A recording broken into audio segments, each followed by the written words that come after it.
Yo, yo, yo, it's your friendly neighborhood Wash guys. We are back. I am Sean-Luc Picard. Yeah, I'm Draft, man. Wash never washed up. Yeah, we never washed up. I was about to say we're back, but, you know. He caught himself, man. It's progress. Catch me saying You know that shit no more. But yeah, we're here again, man. With fucking Freako, man. I don't really got much to say, man. I'm tired of talking about my weeks and shit with y'all. I'm here. I'm alive. That means my week's going all right. You know Shout what I'm out saying? Warren, 404 Creators. He's in the building as well. Yeah. But yeah, man, Freako is here. I know y'all been waiting, and by waiting, I mean since the dawn of our episode interviews. But yeah, man, this is one of those ones that we kind of knew was going to happen eventually. I remember actually talking about this idea with you before it was even Wash Gods, when you was like, yeah, that's dope, bro. Like, do a dad podcast. Just we gotta talk about old nigga shit. And it eventually evolved into what we got now, man. So, like, I think that it's fitting that we have you around the time we start bringing people in to talk about, you know, arts and the creative scene in Atlanta, etc. Yeah, and I think I'm probably going to keep repeating this phrase over and over, but I feel like it's a lot of people, well, not necessarily you, because we done sat down a few times, because we actually got a little bit of work together, but there's a lot of people in the city. We don't necessarily get to hear their entire story. Like, you always get to see people in passing at social events and shit, so you can't be like, yo, you know what, where you from, bro? And how you get here? You know what I'm saying? Like, it's just going to be awkward in the middle of a party, you know what I'm saying? So, like, shit like this is no opportunity to do that. Like, you know, if anything, just for my own curiosity. Anything else. Man, I appreciate y'all having me on, man. Nah, man. I don't remember that combo at all. Because I was always, I guess, sauced up, bro. Yeah. When y'all y'all used to Seagrams. This was, yeah, a lot this of was Gen era. Yes, the Gen era was. I still have effects of that shit, bro. Like, I don't know how I survived, bro. Like, It's like I got withdrawals from Gen. I do, bro. I ain't gonna lie, I really do. Like, I really think about it. Like, I think about that whole era of shit because it was like, it's so much access, I'd say. I just leave it at that. Yeah. You know what I'm saying? And I'm like, man, glad I came out the other side, man, because it's a lot of nights, man. health wise, I think I got some issues going on with my liver and maybe my pancreas from all that gin drinking. Shit. On the serious note, for real, I think I do. Still, it's like, now I got kids and shit. I'm thinking, like, I got worried the other day. I was like, man, dude, I really, like, I'm not trying to end up with diabetes or anything like that. So if I have to quit, I'm gonna have to quit. And y'all niggas is gonna have to hear the stories and have the memories of me. Talk about it in legends. Hear of me in my days of consuming 750 milliliters of gin in like 2 days and shit. You know what I'm saying? I mean, I used to be drinking, boy. I think we all going through that. Like, we talked about it before the pod, but we all at that age where you kind of gotta tread lightly when it comes down to testing your limits on everything. Yeah. Athleticism, alcoholism, Yeah, all bro. the isms, bro. All that shit, bro. Hey, we washed, bro. As you see. I'm officially washed, bro. Yeah, I'm about to be man. 33. That's like, yo, I'm not 23. I'm damn sure not 13. So it's like, yo. Alcohol just make you feel it more, man. That's all it is. Yeah. Good or bad. Yeah. But no, man. So we are, for those that don't know, like, we are from the east side. Like, everybody kind of goes, our roots run deep as far as the Atlanta scene or like the artistic scene is in the city from early on. But where did you really get your start in art? I got my start in art, man. I have to give credit to my grandmother. She was an artist. She was an illustrator too. Oh, shit. But she didn't do it professionally because she grew up in a time where women were housewives and teachers. Yeah. And so she was a teacher, but she was always creative. I found out when she was in college that she was the I found out when I was in college that when she was in college, she was the newspaper cartoonist, and I was a newspaper cartoonist at Howard. That's wild. And and my mom was like, oh yeah, 'cause my grandmother died when I was like 3. So I don't. They don't really give me that much info about her, bro, other than, oh yeah, your grandmother was an artist. I'm like, oh. How come you ain't tell me anything? And it's kind of weird because they don't have none of her work, bro. I don't know where it's at. You know what I mean? And like, I'm not talking shit on anybody, but my family just didn't do a good job keeping that shit from me.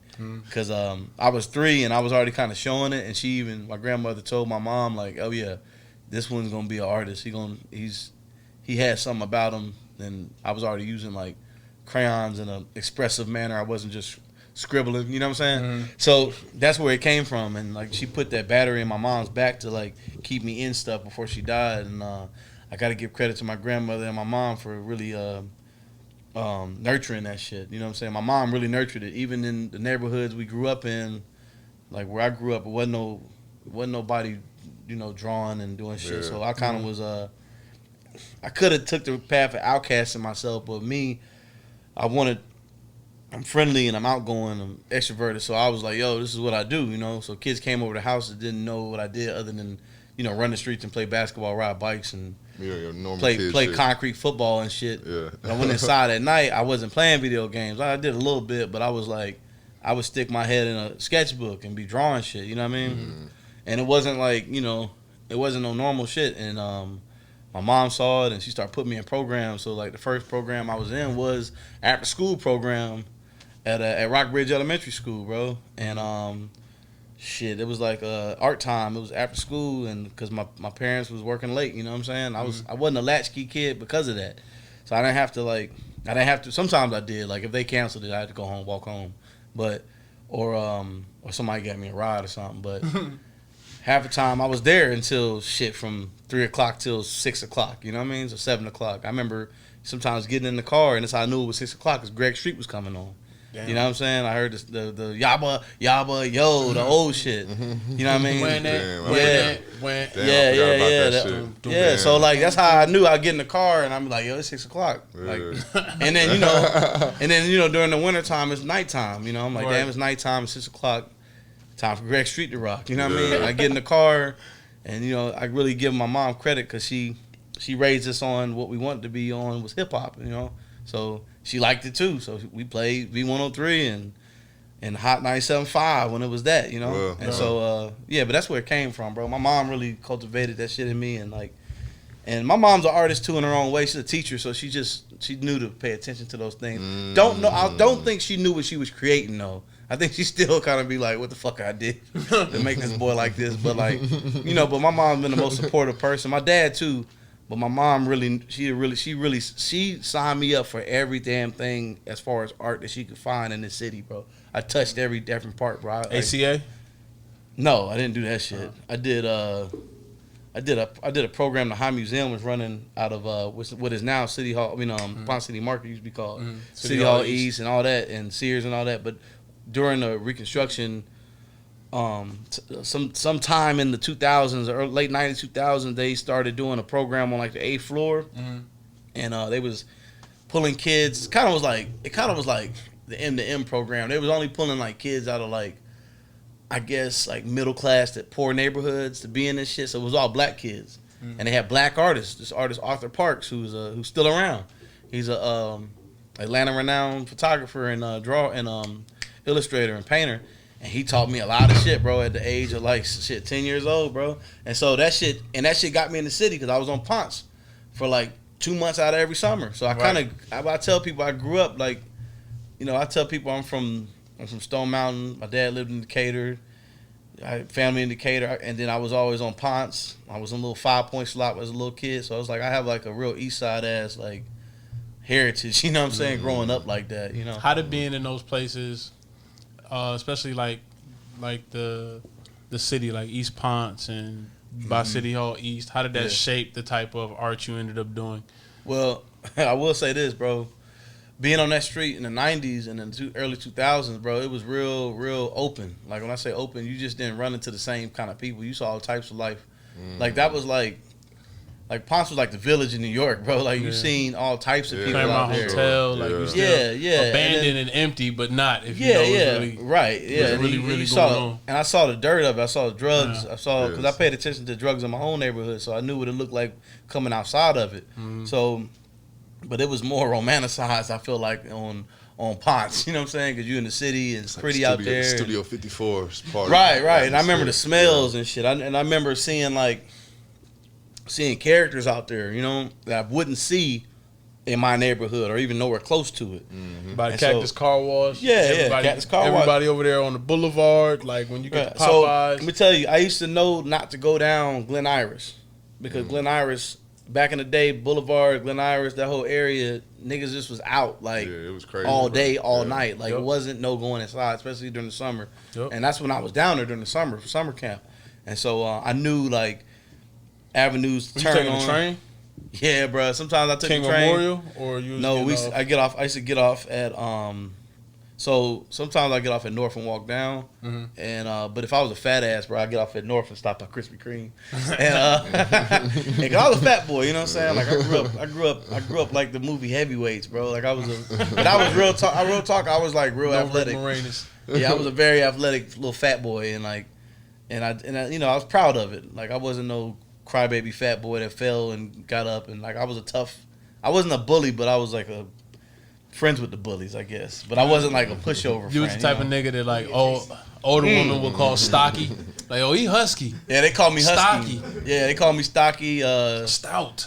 Yeah, all my Memphis cousins and family called me stout when I was little. Yeah, they'd be like, he's stout. When I went to Memphis, I was stout. You know what I mean? And so, anyways, but like, yes, I used to take Emmett Park because I used to like walking through Little 5 Points. Love Little 5 Points as a little boy, bro. Like every time I even go over there now, you know, certain Little 5 Points is one of the few places in Atlanta that's still kind of the same. It's still kind of the same. Yeah, it's still kind of the same. Like I remember. You can go down there and see the same J's that you saw as a child. Exactly, bro. Exactly. Like the dude, Clayman, he used to cover himself in clay and lay out there butt naked and shit, bro. That shit used to. Like, I mean, I'm seeing this shit going to school. You know what I mean? Going to City Hall East and going to art school. Like, so. That's crazy. And then I get to go back home and like that night I go back home and like lay in my bed or I hang out with the niggas that I grew up on my street or the streets over, and then like, you know, they telling me what happened in the neighborhood, and I'm like, yo, and they're like, okay, what'd you do? I'm like, well. I ran into Clayman. Yeah, like I seen a butt naked ass black man cover himself in clay and then put a dirt shawl over himself and go lay in the grass. And they're like, "What the fuck are you doing? Where you going?" So that, bro, I ain't gonna lie, that shaped my reality as a young man, as a young boy, to what I could see. So I like, even though my dad, he kind of tried to like shelter me from certain things. But my mom was so about me being outgoing, and man, she really didn't want me in the house all the time, bro. Because I was king, take things apart, put them back together type shit, bro. I didn't sit still in the house. You know, a lot of kids are sitting, watch TV and shit. Yeah. I did that sometimes, but like I ain't couch ride. My ass was like, man, what can I go do, man? Let me go find some shit to do. You know what I'm saying? Like you know, like I take breaks from drawing. I'm still like this. This is what makes me like my drive is like that. Like if I'm drawing, like even before I had kids, like I was driving people crazy because I'd be, especially when I lived on Edgewood, I would be drawing something and then like, let me take a break. I need to give my hand a break.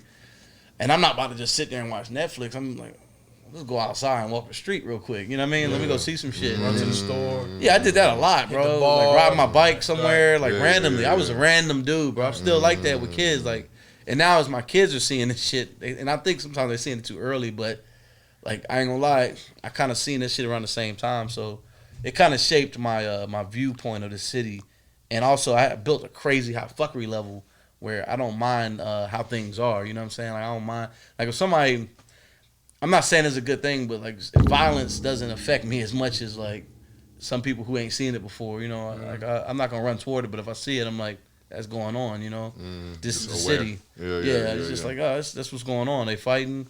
Baby mama drama, somebody got stabbed, shit like that. I'm not normalizing it, but it has become normal in my brain and what I've seen, bro. So it's like I don't mind being in like those situations sometimes because you get accustomed to the noise of the city. But you talked about like doing a lot of shit, basically like different, I guess, avenues of art. Would you say? You know what I mean? Yeah, different mediums. Yeah. So what would you say like?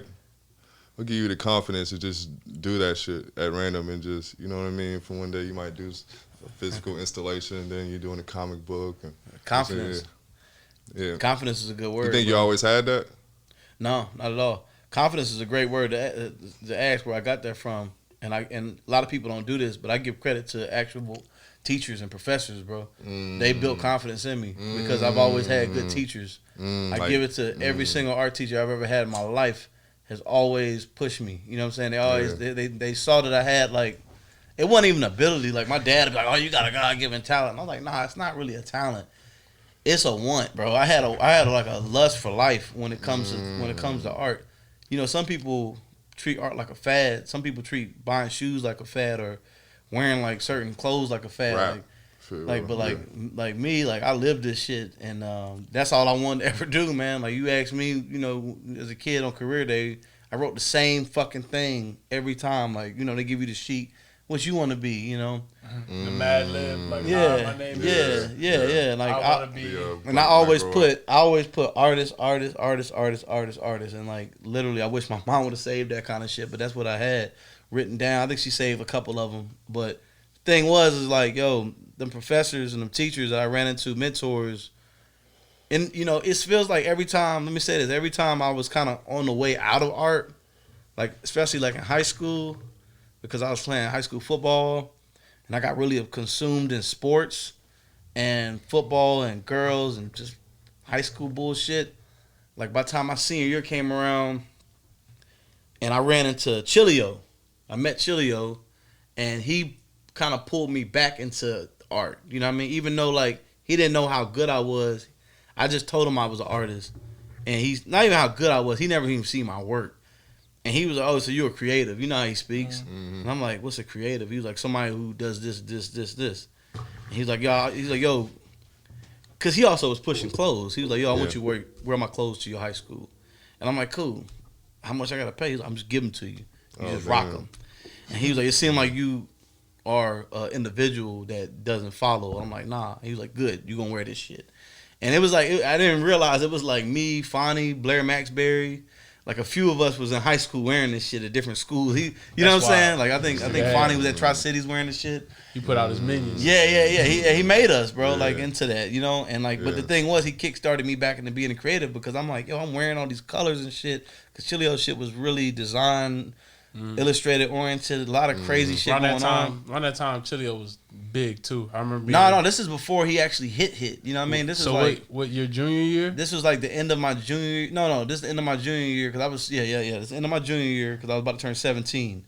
Well, okay, so he hit like 2006 was his boom. Was like that was the year. I remember my senior year in high school, like going to USA Boutique or what was the other one? Balboa, I believe, in South DeKalb Mall, and they had Chilio in there, like back when he was doing the Super Mario Bullet T-shirts. Yep. And those real old. Then my senior year when I was in high school, around the same time, he did a collaboration with this brand called Little City, and it was like Mesquite T-shirts. Oh, I remember those. And they had the first ones I remember. They had a fashion show at Sutra Lounge, and my homeboy got in because his sister was managing it. Oh no, his cousin or some shit. Back, boy. Nigga, I'm talking about like running into Chilio and being backstage, seeing all these people moving and like staying busy was one of those like pivotal points in my adolescence where I was like, oh, this shit is feasible. Like, because I often saw people who were artists and I was like, these niggas look aloof. Like, I was never encouraged in my household to try to pursue anything of that nature. But, like, I had all the tools to do it. Like, they never kept me from doing anything artistic. So, at what point did you decide, like, was it when you met Chilio or was it when you actually graduated high school where you decided, oh, this is the type of artist I am and these are the things that come with it? Yeah. When I met Chilio, He was a person who showed me ins and outs of just living as an artist and being an artist and not being regular. Like, not going to the... Like, it's funny because he still kind of was going to the club and shit, doing regular nigga shit. Back then, because I think he was battling it too. He don't do that shit anymore at all. It's funny. He doesn't. And he gives credit to me on why he don't. But I give him credit because I was like, bro, I don't want to go, to the club. I don't want to go to the teen club and fight niggas. That's why I met you in the club. I met this nigga at Beer and Tacos. Chilio was like, yo, this Freako, bro. Yeah. This nigga's 19. Yeah, but I remember you in high school, though. You just don't remember me like that. But I was younger. I graduated like a year before that. Well, I was at open campus, but I was out of there like my junior year. But I remember you in there, though. I do. I think I remember you playing basketball or something. I used to always skip and try to go play basketball. Yeah, you was in I think in the open campus shit. But anyways, you're right. But I remember you though. But Chilio showed me some shit. He showed me a life and a world that I didn't think I can actually be in. So when I was, and I don't like he would forget that I was like so young because I looked old, and like I was like at the time kind of just wilding. I just was like, he knew I was going. He knew if he told me to meet me at Lenny's, I was gonna go, bro, and I was gonna drive, or if I couldn't drive, I was gonna take Marta. You know what I mean? I was gonna get down there. So I moved like real, I guess, mature. So him and like assertiveness, him and Tukey and all them, they niggas thought I was old, bro. They thought I was like already 21, and I was only 17, bro. That's crazy. And I also had like, I mean, I was a football player. I had a chin strap and shit. I looked kind of old, bro. My hairline was already receding. You know what I'm saying? Like I kind of looked 21 already. I had my brother's ID. My brother who's 5 years older than me, he was already 21, so I had his shit, his old shit when he got his knew how to work the angles. Damn. Yeah, I knew what I was doing, so I was getting in everywhere, you know. Yeah. And they like, oh yeah, Freako's coming. And they keep, and I, they forget because they're like, damn, why this nigga sometimes be green, or he just be real quiet. You know what I mean? And I'm like. Niggas don't know I'm 17 in this bitch, bro, and I'm drinking. You know what I'm saying? I'm drinking a PBR and like having a good time. And trying not to draw attention. But I say this though, Chilio helped me make that decision because my senior year I quit football, right? Because I had some concussions, and that shit scared me seeing my CAT scan on my brain and saw all the redness. And then also it was a situation where I tried to fucking transfer to Miller Grove High. So I can play running back because they wouldn't let me play running back at Redan. They had me playing D-line and linebacker and shit. Was this Middle Grove High? Middle Grove High, yeah. I tried to transfer there, but they didn't have AP classes, bro. And I was all AP, and they couldn't transfer AP credits. So I ended up having to come back. But I transferred, and then they realized like after me being there for like a week that I had to come back. So when I came back, Cobb County School, bro, the Cobb County is horrible. I came back and like everybody was like, "Oh, nigga, you back?" And I came back with like a new girlfriend that tried to transfer with me. I'm not even gonna say who she is. And I was on some real fly shit, bro. I tried to come back because Middle Grove had better looking girls and shit. So I was all the new schools, arguably and respectfully, I was like, yo, okay, I came back like, and then I came back a little bit more fresher because I was working, and then I was like, damn, bro, I'm back here at Redan. People, the first week back, oh, nigga, you back? What you doing back? And so I was like, I ain't playing football no more, bro. I'm about to just be a full-on weirdo, bro. Like, and that's what I did, bro. Like, literally, that's what I did, bro. I literally just kind of, and then what I was doing was I was alienating myself from people I was hanging out with that was just going to the megaplex and shit, just doing dumb nigga shit, fighting and shit. Skates, all that shit. All that teenage shit. Yeah. And on a Friday night, hell, on a Thursday night, they're like, "Where you going?" I'm like, "Shit, I can't go where I'm going." Because Chilio I'm going. I give Chilio credit. Looking back, he was he was in his 30s, and if I had a chance to do that with a teenager that was like me, I would do the same if I was out and about, bro. Like show somebody, give somebody, Yeah. And and it's funny, it wasn't just me. Like it was funny. I was the only one that got into shit though, because I was like. Nigga, I was old looking, bro. Like Key and Curtis and all them thought I was old, bro. Like, but I was old. I was 17, Yeah. So yeah, man. But he definitely gave me that, bro. And so when I graduated, I had options to go to schools and shit, and I could have went to SCAD. I got accepted to SCAD, and they gave me like an $8,000 scholarship to go to Savannah. Because at the time, SCAD Atlanta wasn't fully operational for going to school for painting and illustration. They didn't have a lot of shit. They didn't have a lot of shit back then. So no merchandising, no fashion merchandising. None of that, bro. It was fashion design, and then I think they had some digital design. But I took the tour of SCAD Savannah, and I couldn't do it, bro. My whole thing was this: I was trying to always get up to Northeast for some reason. I was like, yo, I got to get to. I was thinking about going to Temple and Philly. You know what I'm saying? I was trying to get the fuck out of the South for some reason, I just wanted something else. I wanted to see something else. Yeah. And I was always big fans of New York movies. And but I had a bunch of family in D.C. I grew up visiting D.C. in the summers and Memphis and St. Louis, and that's where my families are at, right? And like, I had an in to get into Howard, right? And then I sent my portfolio. But for some reason they not the portfolio didn't get rejected. I got rejected because I was bullshitting on the essay you got to write. You got to write like a 10-page essay to get in that school, bro. And so, or back then it was like 8 to 10, but I did, I think 8. And the first time I didn't even do it all, and they was like, oh, no. So I did it again, and they was like, okay, I got the acceptance letter. And then I went up there to just show my work, get up there.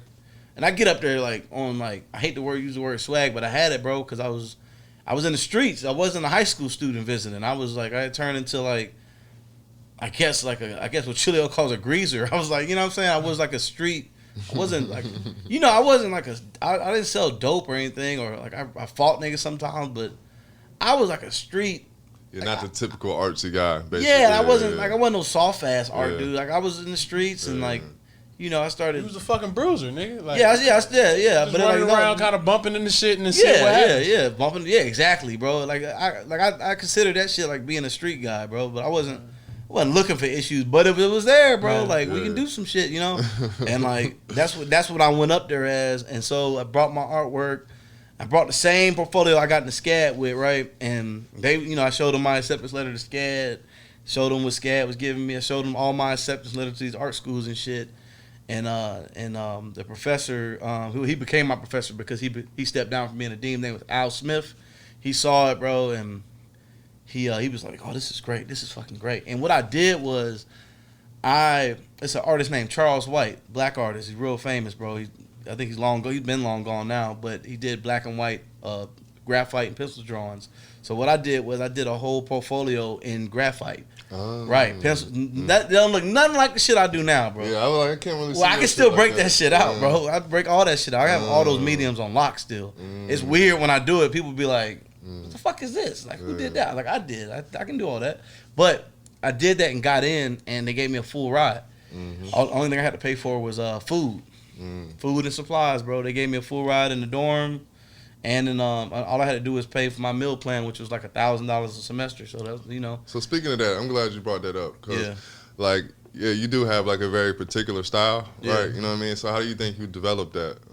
My style developed from them professors, bro. I'm trying to tell you. So when I got to Howard, because my style was starting to grow in high school. Like my senior year, Google had got real popular. So I was able to start Googling finding artists on Google.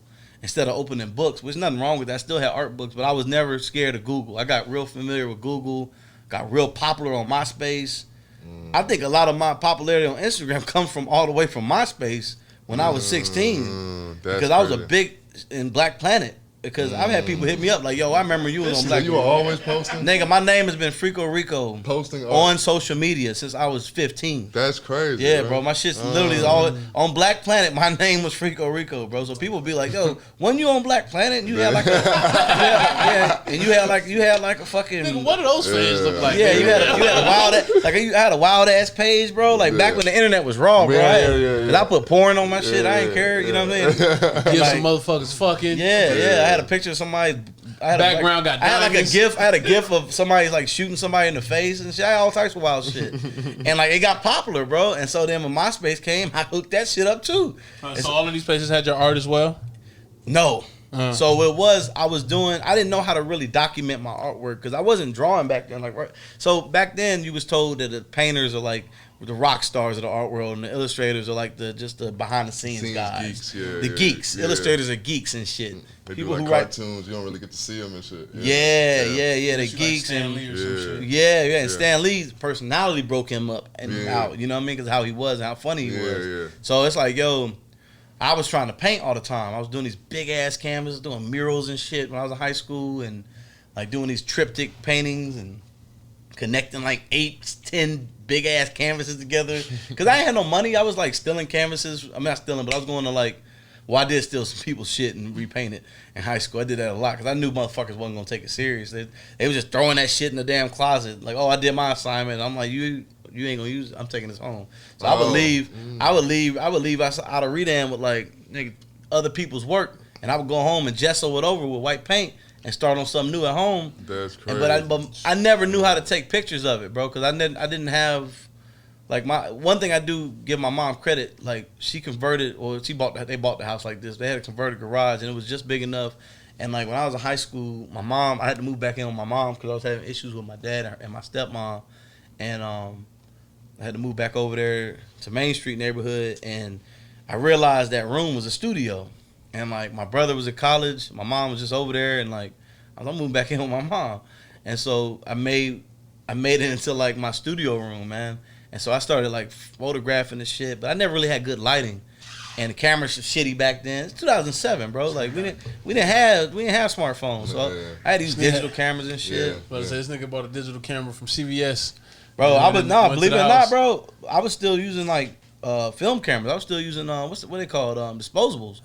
And so I would take a picture of my work and I was posting it, but you know it didn't look all that great on the internet. It was grainy back then. You know, gotta get a scanner. Yeah. And well, I couldn't scan it because I was doing these big ass pieces, bro. And then that's when like I started fucking with puff paint and making puff paint shirts and like doing like designs with puff paint like Mesquine or what Chilio was doing. Because Chilio told me, he was like, yo, why don't you start making shirts? You know what I'm saying? Like you might as well do it. You know, why don't you put this shit on shirts? Yeah. And I'm like, I don't know how I'm gonna print it. He's like, print it. You paint it yourself. So I started using acrylic, the same shit. I started painting on clothes and shit, wearing my clothes out, and then understanding like how the composition and design on clothes, paying attention to magazines and shit. And every magazine I was looking at, like streetwear stuff, it was always showing like New York. But the only magazine I was really into that was based out of Atlanta was Frank 151, right? It was based here. And then I would kind of like go near the office and because they was giving them shits out for free. Yeah, you went to any boutique. But bro, in the city, but you know what's so funny? You open the book, it was never no Atlanta pictures. It was they had one. They had a few of them. Seventh Letter. Like they did, Hint Sever. Yep. But it wasn't never no like street nigga shit. You know what I'm saying? Niggas. Yeah, it wasn't really no niggas, man. Yeah. And so, but anyways, I'm thinking like, yo, I got to get out of this city to get up to Howard, man, to get up to D.C. And then when I got up to D.C., shit, school started August, bro. September, I was already in New York. I got on the bus by myself, threw my bike underneath, and went to the Animal Bikes Jam, bro. Like, I was already up there. I was like, yo, I'm going up here to see what this shit's about, and I don't give a fuck. I was trying to get people to come with me. And like all the New York niggas was like, no, I ain't going, bro. You tripping going up there? Because New York was still kind of New York back then. And I'm going, bro. In 2007, 8? Yeah. That time period? It was 2007. Yeah, 2007. Yeah, New York was still kind of wild. It still was wild. It still was wild up there. So, but I went, bro. Like I listen, I wanted to see this shit, bro. And so, you know that lifestyle. It was me. It's one thing to be good at art, but if you don't got no lifestyle, no culture behind it. You just a draftsman. Yeah. You know what I mean? It's like somebody who plays basketball really good, but they can't play on the team, and they don't have no sense, basketball culture, no basketball sense. Yeah, they don't have no basketball sense, but you can dunk and shoot threes, and you know. So did you always combine like hip hop and art together? Yeah. I always been a big hip hop fan, bro. Like bigger than a lot of people think. But also grew up with a dad that's from Memphis, and my whole family from Memphis on his side. So I grew up with a lot of soul music, a lot of jazz music, a lot of funk. So like all that shit blends. So if I go to my dad's house, I know I'm gonna listen to that shit. All right, random, you know what I'm saying? Random, a quickie. Favorite rapper? Huh? Favorite rapper all time? Project Pat. Good choice. Yeah, Project. That's not that real talk. That's my favorite. That's my favorite rapper of all time, and it became that because he's still rapping. He's still consistent. You know what's so crazy? And he's still the same dude, bro. If I like. Maybe this is a bad comparison, but the way Project Pat has like, you can only get Project Pat from Project Pat. I can compare your style to that in like the art sense. Yeah, bro. I mean? Because you know I spent a lot of time in Memphis as a kid, and Memphis was so fucking raw in the '90s. You know what I'm saying? It's still raw. Yeah. Like Memphis ain't never changed, bro. Just talked about that. I'm glad you said that shit because everybody looked at me like that. Jumping out the window. I was like, nigga, being from Atlanta. And listening to Memphis music, and then knowing niggas from Memphis, especially because you knew, nigga, I have cousins in Memphis. We had a gang problem at Rita. Yes, we did, bro. All that shit was from Memphis. That's all from Memphis, bro. All that shit was from Memphis. Like I was like, yo, being from Atlanta is like you standing on Pride Rock, and you like, yo, like everything the light touches. Like, what's that dark place over there? That's Memphis. That's Memphis. That's Memphis, bro. And so me going back and forth to Memphis, bro, and you know, music. Music, culture, lifestyle. You know what I'm saying? It's different going when you got family there, and then it's like anywhere you go. You got family there, you really gonna see it. Right. You're gonna be on the streets. Yeah. It was like that for me in Philly. But anytime you go to any of those cities that were predominantly black and you had family, that was the only way you got to see what the actual culture was like there. Yeah, bro. Because if you went anywhere else during those times, like you might end up food. And that's what was dope about Atlanta for a while, because when we were coming up, Atlanta was black, but only in the suburbs for the most part. Like I felt like you got to the city and it was like Doug, like all those places that like were kind of like the Badlands for us being from the East Side. Yes, but it was. over here, like we saw each other when we went to the city. It wasn't too many niggas down there. Little 5 Points downtown, like there wasn't a whole lot of niggas around there. So anybody who was brave enough to venture out, you kind of ran into things that nobody else from your side of the city saw. And 4-4 niggas didn't leave 4-4 at all. They didn't leave 4-4 unless they went to school at Grady. Nope. But they take their ass right back to 4-4, bro. So you ain't seen Kirkwood niggas didn't leave Kirkwood. Yeah. Edgewood niggas didn't leave Edgewood. Yeah, for So- sure. I definitely didn't see them type of niggas till I got older because I was. You see them on the train. Yeah. Every Yeah. time I go 5 points and shit like that. Back in the day, bro. They were like wolves to us. Bro, I'm like- listen. I remember, bro, because I used to ride the train by myself a lot, bro. I remember sitting on my book bag, bro. Yeah. Like sitting on my book bag, so don't even ask, bro. Like, they used to check niggas with book bags, bro. And I remember getting to like East Lake stop and like coming like I passed Kensington. I'm like, all right, bro. Fuck the bullshit. These niggas is getting on, and I don't want no static. You know what I'm saying? Player a few times. And it wasn't like I was scared, bro. It just I was aware, and I didn't feel like dealing with that. You knew what type of depending on where you had to go, you knew what type of problems you was gonna have to interact with. And a lot of times you know that you don't look like a West Side nigga back in the day, like almost still now, like got a certain look to him. If it's summertime, he's not gonna have no shirt. Niggas gonna know I'm from the East Side, bro. Like niggas gonna know that just look like an East Side Look at this nigga, bro. man. He got his clothes together. He smell like deodorant. And them niggas used to be after my red ass, bro, because they'll see me, but this nigga ain't from nowhere, bro.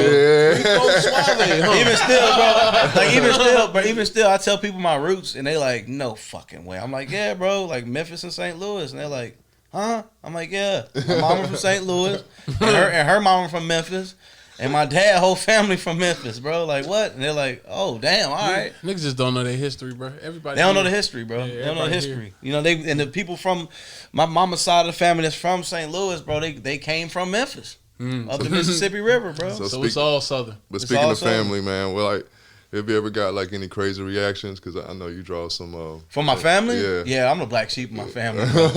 My family ain't even fucking with me right now. We'll date this. This is July 2021, so we can go back because they can watch this shit. My family don't fuck with me at all, bro. Like, and it's a beautiful thing, bro. And it's one of the reasons why. I mean, I'm truly. Let's say the word blessed because my wife's family, they love me, bro. They love me for who I am, bro. And like my family, they deal with me. They don't understand me a lot. They pass judgment, and they always have.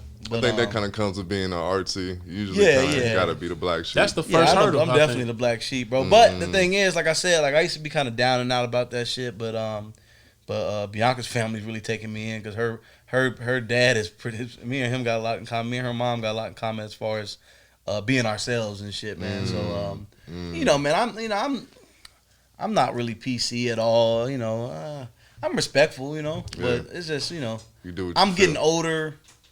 And family like toxicity, bro. I can't do it no more with shit, bro. So I really don't even like. I really don't fuck with my family like that. I fuck with my like distant cousins and shit that don't. Sometimes my immediate family, I don't. I love my mom, love my dad, love my brothers, but sometimes I don't be on that shit with them. They won't hear from me sometimes, bro, because I'm doing my thing. You know what I'm saying? I got my own shit. You know, it's difficult even when y'all are on good terms sometimes to keep up, just because now you're an adult. You got your own life, especially having kids and a wife. Like, I can only imagine how you balance all of that. Like, you got your own family now. Like, I don't look, man. I can't balance that shit. It's like it's really me and my boys and my wife and like our kids and us, and then my art and my dogs and my friends and my mom. My mom lives here, and like that's my unit. You know what I'm saying? That's it. You know, because I really don't got time for the other shit. All right, so let's talk about your time at Howard. During that time period, there were a lot of ups and downs for you artistically. Did you finish there? I finished the program, bro. Okay. So this what happened at Howard. They had the dean that came in after the dean who. It's like when an NFL coach leaves. And everybody they drafted is like, and you know what I mean? They got they don't know, you know what I mean? So like the dean left, the dean stepped down and became a professor my freshman year, and they came in with a new dean, and she saw that I had a scholarship that a lot of people don't have. It's called a special talent scholarship. So she kind of thought I should live up to the scholarship on different levels and aspects. So yeah, I was making great art, learning. I was dean's list, 4 years straight fucking A's, bro. You know what I'm saying? But when it came down to being advised, they slipped up with me, and because my advisor was just focusing on me becoming the best artist I could and not me graduating. So he had me on like a 5-year plan, and my he had me on a 4-year plan, but it was a little bit left over. It was 3 classes left over that I would have had to do in another semester, and the dean that brought me in was like, "Oh yeah, we'll pay for that too," but the new dean didn't want to pay for them semester. So that semester, I couldn't stay in the dorm. My last semester, I was supposed to be there, was just 3 classes. They wasn't art classes, electives. So I finished the program. I finished every fucking art. I even did a fucking little thesis, bro. And I couldn't finish them classes, bro, because I couldn't afford it. And I had the opportunity to pay out and graduate. I think it came around time like April. What the fuck does that mean? HBCUs let you do that. You can basically, like, if you can just pay for the classes, they'll let you walk. That's crazy. They'll let you do that. You don't have to. You can just pay for them, and then they'll just give you a C or whatever, and you're A or B, whatever. It don't matter. You graduate, and you can just walk. And I had the opportunity to do that. I'm not gonna go too much in on that because this is public, bro. Like, this is. I'm not even gonna say who it was, but it was a motherfucker who was Dude, this is real bad. I'm about to say this shit. I'm about to sound like Judge Joe Brown, but it was a motherfucker who was taking favors. To let you walk across the stage. Shit. And there's a man taking favors from other men.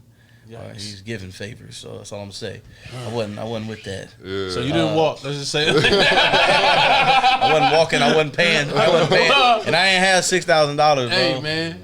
And I was paying a crazy ass rent, man. Oh my god, up there, bro. I was living in a laundry room in a house, bro, paying like $750, bro. Like, and I literally was living in a fucking room that was the size of a twin bed. Twin bed fit in there, had a TV, and then I had like a closet I used with all my clothes and like my bike and like all my other bullshit. And then I had an art studio down the hill at the sculpture studio, which was cool. So I had avenues and shit where where I slept was a fucking tiny ass, hot ass little room. My last year. So how long did you stay in D.C. before you decided to come back to Atlanta? Or did you come back to Atlanta? So I came back to Atlanta. So this is what happened. I was trying to get an internship in New York in art or with a bike company or something like that. I was not trying to come back here. But then actually, that was like, I remember that spring I was doing that. But actually, man, shit, Bianca brought me back here, real talk, because we had just met like a year before here. And then like, shit, I don't know why, bro, but she was different. You know what I'm saying? Like I don't know why, but she was different. Like, 'cause I was treated like a fucking like a dog. You know what I'm saying? Howard usually, because I set this reputation.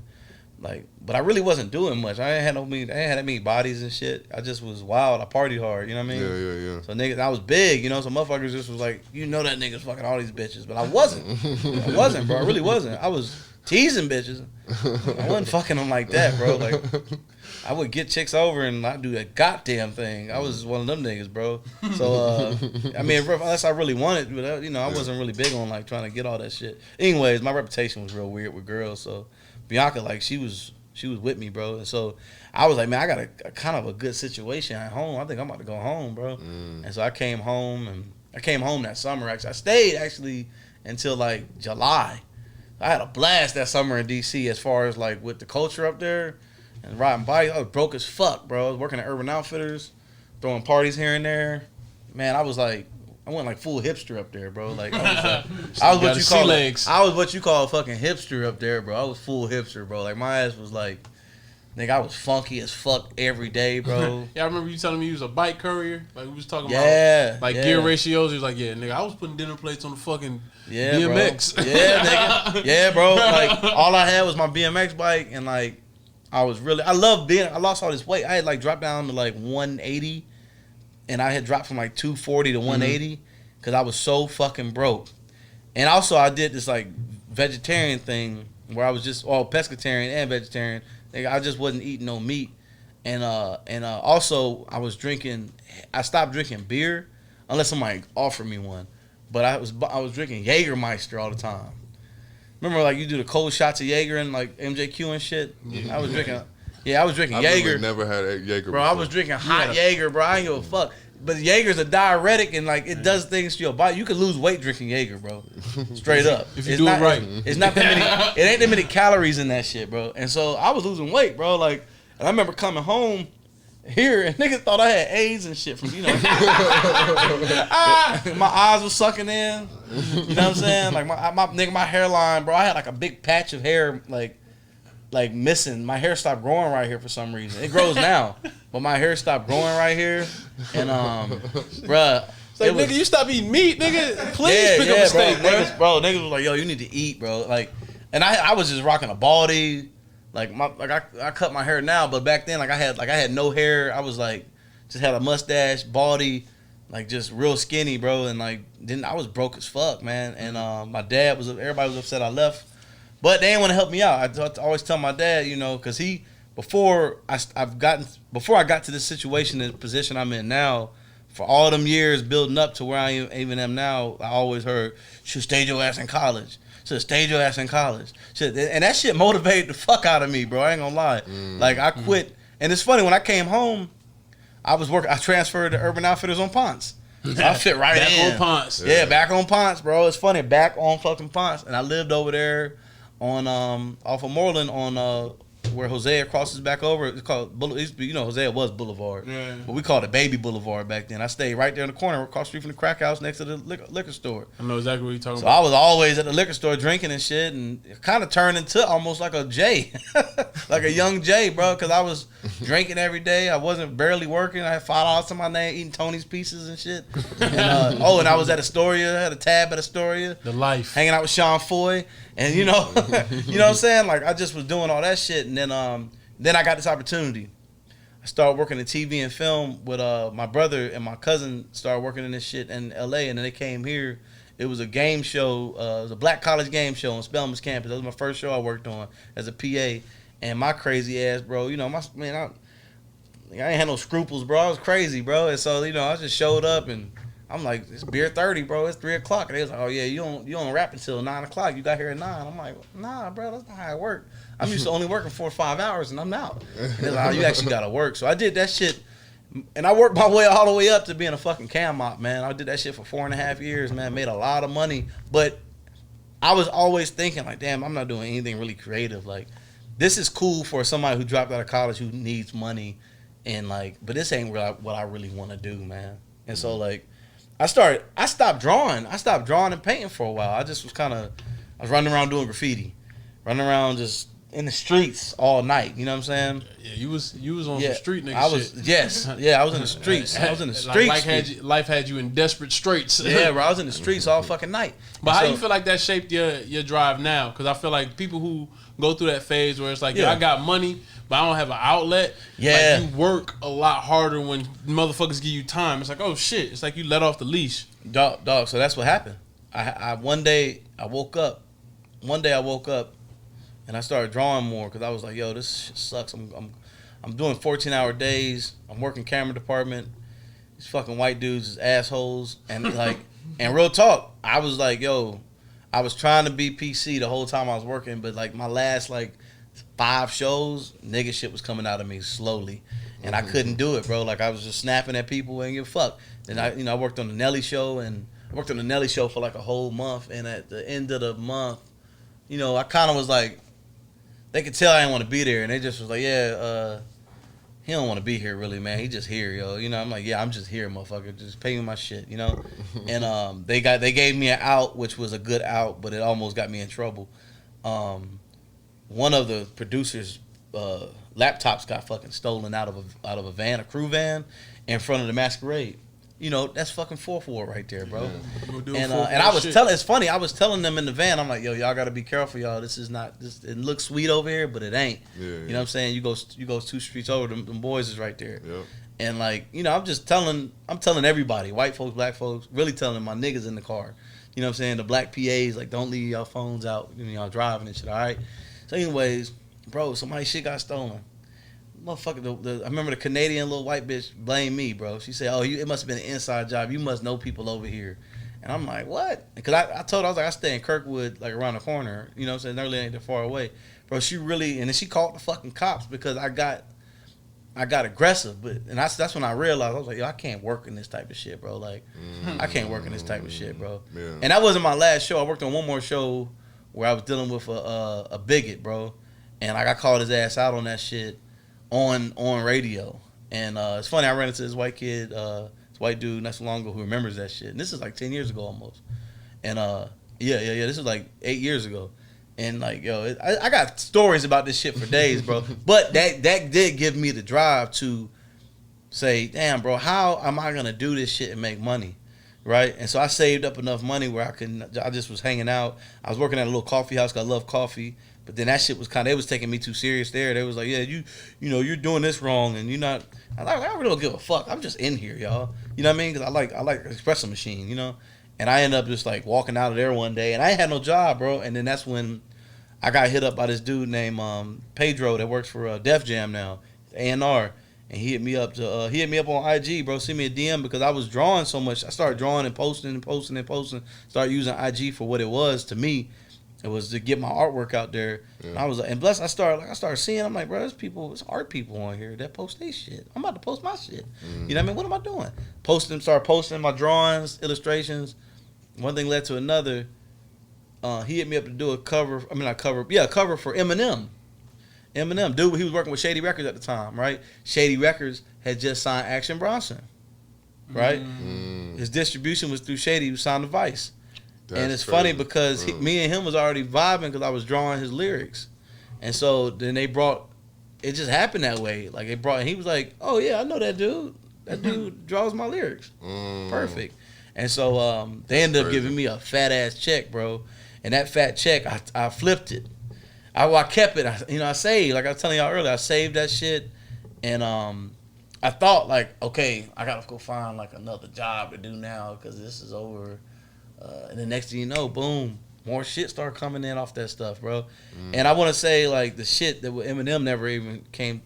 I was hurt because it never happened. It never came out. It was like a Christmas album that he never dropped. Damn. Yeah, it was a Christmas album. And I did the cover, bro. Like, and so for Eminem. Yeah, for Eminem, bro. For Eminem, it never fucking came out. Hilarious. Shouts out to Dro at Def Jam. And he got me that bag though. He paid me. And so it's funny because pushing forward, I had did another thing that never came out, right? I got hit up like a month. I was living in Kirkwood. We living in a little shack. I was paying $600 a month. I ain't had no cares, bro. No kids. I was just chilling, partying. $600 a month, and I had all this money I was sitting on. I'm like, I can just do nothing. And that's what I was doing. I was just hanging out, bro. You saw y'all niggas used to see me. Yeah, I think that was around the time we was living down the street from each other. I was just hanging, bro. Y'all niggas used to see me, and I was living drunk. on Kirkwood. I was living off of Memorial. Draft was down the street. Yeah, and I always wanted to come over and fuck with y'all, but I was always so fucking turned up. But and y'all niggas was working and shit, and I was like, I was just always fucked up. Man, little did you know. Yeah. I knew y'all was too. But still, it was cool because I used to run into y'all niggas just out and about, and it was always fun. But the thing was like, yo. I got hit up from this advertising company called Wyden and Kennedy that represent Nike and Sprite. And I'm like, okay, what the fuck is this? And they like, oh yeah, we want you to work on this campaign. And I'm like, what? Like, I got turned down. I tried to get a fucking internship with an ad company in New York only 3 years prior, and like one of the biggest advertising companies is just hitting me up. And I'm looking like, damn, I don't got no degree to show them. Like, well, I don't got nothing to show them. And they're like, oh, yeah, we seen your work. We saw it on Instagram. I'm like, huh? Damn. Instagram? You going off of my work on Instagram? They're like, yeah. I'm like, oh, this is how this shit about to be? I'm about to start posting more shit. I was holding back on stuff. And I'm like, I'm posting shit, you know what I'm saying? I wasn't like, And so anyways, I got the job, and it was like a month thing, dude. It was a campaign where they was They wanted me to do illustrations of different athletes for Nike, and Kobe Bryant was one of them. You know what I'm saying? I got a chance to draw Kobe and like all those athletes, Serena Williams and shit. That's crazy. And then it was just gonna be somebody animating it and shit. But the team I was working on, they took too long. Somebody called out sick a couple times in a week, and so the other team that was working with Sprite, they took the whole project from that other team that was with Nike. And got a new artist. No, they didn't even use another artist. They just shot that shit with the actual people. It came out. It was for a commercial. But I didn't, and so I'm thinking like I'm gonna get a kill fee, man. Damn, I want all my money from this. I just learned what that shit meant. Huh? Kill fee.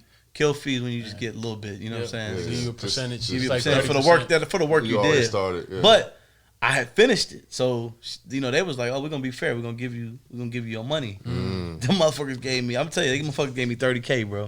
Damn. Speaking of collabs, bro, let's talk about the Love Renaissance collab you did with Reebok. Oh yeah, that was fun, bro. That was fun. I got approached. Shouts out to Steve, man. I never say his last name. That's not. I can't say his fucking last name. It's Italian. Shouts out to Steve. Last name D. Oh. You know what I'm saying? Steve used to. So I met Steve. I don't even remember meeting Steve. But Steve used to see me out. He used to hang out on Peter Street and hang out. I don't know why, but I stand out everywhere I go. And like he's like, I remember your crazy ass used to hang out right here. And I'm like, wasn't that crazy? Ass would just always be on the corner. Yeah, I'd be on the corner. I was a corner nigga, bro. Yeah, I'll be on the corner. Damn, was that Freako, bro? Did we run up on that nigga one day? Walking down I'm on the corner, bro. I'm on the corner, bro. Nigga, I used to stand on corners, bro. That's what I do. I stood on corners, bro. So, it's funny because like, I was standing on the corner. And he remembered me, but anyways, he was following my art, Instagram, following things I was doing. He hit me up and was like, "Yo, I got this opportunity with Reebok," and I'm like, "Cool." He's like, "You want to design a shoe?" I'm like, "What am I doing?" He's like, "You just doing something with the classics." I'm like, "Okay, cool." I grew up on Reebok classics. You know what I'm saying? Eastside shit. So I like the nylons, bro. I used to wear the nylons a lot. I just bought some nylons the other day, and I take me back. Black bottom nylons. Yeah, the nylons, bro. Nylon classics, bro. Don't get them wet though. That suede was gonna be everywhere. They break down fast, bro. No time, bro. The clock start ticking as soon as you put them shit on. Nylons is done in like maybe all the 3 months, even if you're taking care of them. A weekend. Yeah, a weekend. Nigga, a weekend at the damn park will tear your shits up, bro. When you was doing it, but was this before or after you were already doing like just fucking around with the sneakers? How you would just draw on? No. Yeah. Actually, it's funny because I did that in high school a lot. Oh, okay. But I never really posted. My mom has all my. I need to find those pictures. She got all. I used to draw on everything like. Before this shit was even cool, niggas used to make fun of me about that shit. Was that football shit? Like, were you drawing your cleats? Yeah. Well, I drew on my spat. You remember? Yeah. I used to do spat. We used to do like white spat, gray spat, black spat, and I used to take like a Sharpie and. But then the Cab County banned us doing that. We couldn't draw on our spat no more. Like we couldn't put like if I had tape, cause I used to get my shit taped up, and then if we put like a. I used to put my number like 5'5", you know what I mean? Yeah. You couldn't do that shit. Like, you couldn't Start doing gang shit. Yeah, because niggas was doing gang shit on the football field. You know what I'm saying? Niggas was putting fucking, you know what I'm saying, 6-pointed stars and shit. You know what I'm saying? It's a pitchfork. You see a pitchfork on somebody's fucking back flap or something, bro. And so, that's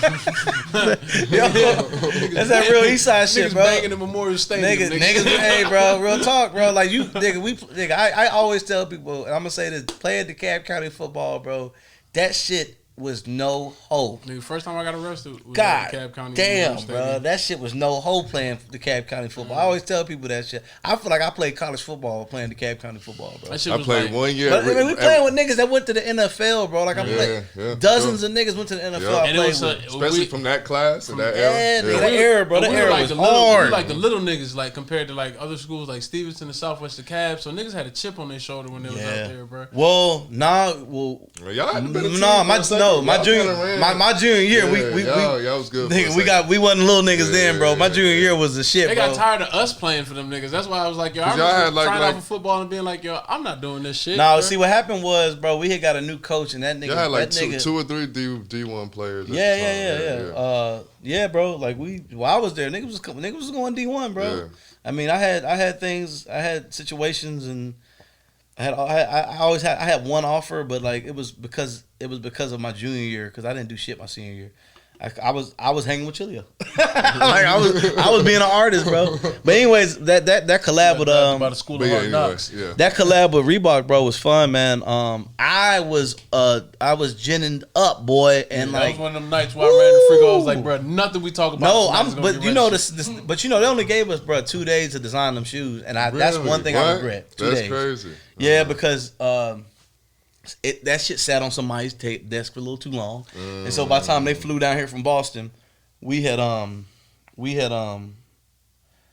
fucking met with them at Love Renaissance, and I knew the niggas from Love Renaissance, but they wasn't my type of people, and I wasn't their type of people, so it was kind of a weird mesh because them niggas pay attention to different things, and I don't want to call them pretty boys, but they kind of are pretty. You know what I'm saying? They're African niggas. I'm an Eastside nigga. You know what Atlanta culture's like. Yeah. Atlanta has many faces. We can sometimes you get in certain circles, you realize it's like we're all from the same tribe. Look, all respect, I love those niggas, bro. But they wasn't.